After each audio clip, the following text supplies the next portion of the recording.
So one of the big arguments against conspiracy theories from people that think conspiracy theorists are crazy weirdos is that humans love to talk and gossip and write stuff down and keep diaries and brag when they get drunk in bars.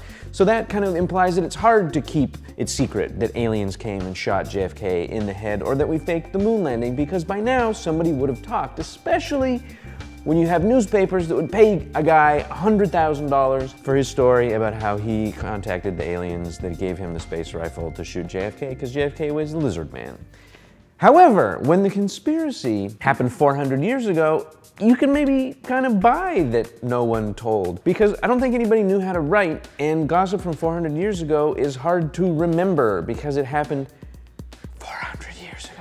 That being said, the conspiracy that's at the heart of Roland Emmerich's new Shakespeare film, Anonymous, is ridiculous. It's based on the fringe kind of theory that Shakespeare wasn't Shakespeare, that he was a dupe, that his plays were written by someone else who couldn't reveal their identity, so used him as a witting stooge and gave him all the glory so that their identity can be preserved. And in this case, the identity of the true author of Shakespeare plays is person about court Sir Edward de Vere, who was the lover of the Queen but was exiled, but wanted to control the political currents and nature of the time through his writings, so picked William Shakespeare, a drunk idiot actor, to pretend to be the author of his plays so that he could influence the Queen from a distance and try and guide the direction of the politics of England. The whole thing's completely silly. It's a tear-filled tragedy that convolutes even further and even sillier into a tear-filled Greek tragedy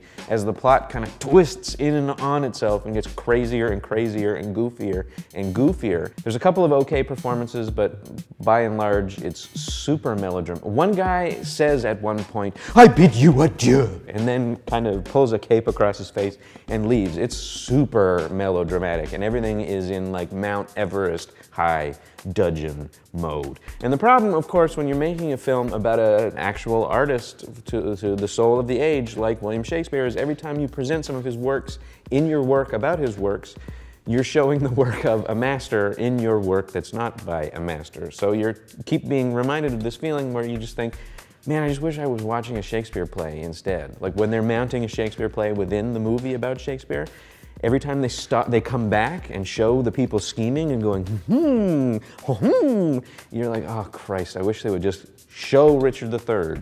So that's what you should watch instead. There's two really good movie adaptations of Richard III. One by Laurence Olivier from 1955, which is like the classic Shakespeare movie, which if you haven't seen, you should.